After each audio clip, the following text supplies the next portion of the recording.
Some fairly sobering news about housing from our latest Gallup poll. Right off the bat, we can look at the question which asks Americans if the price of housing in their local area is going to increase, stay the same, or decrease in the coming year. That's an important point, in the coming year. You see those numbers in front of you. About a third say the price of housing will increase, 44% stay the same, and 23% decrease.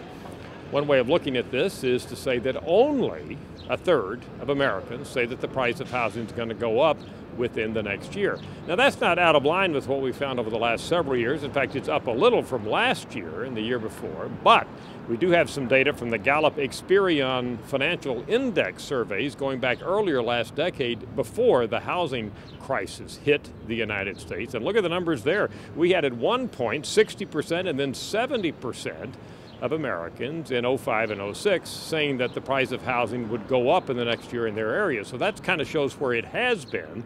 And now we're down to just a third who say the price will go up in the next year. I emphasize next year because some Americans may feel the price of housing is not going to go up anytime soon, but in the long term, it might.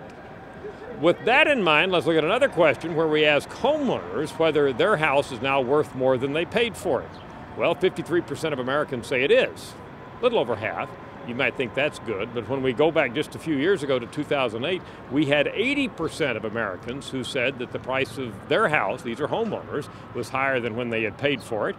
And when we look back using that Experian Gallup index earlier last decade, for a number of years there, we had 9 out of 10 homeowners saying that their house is worth more now than what they paid for it.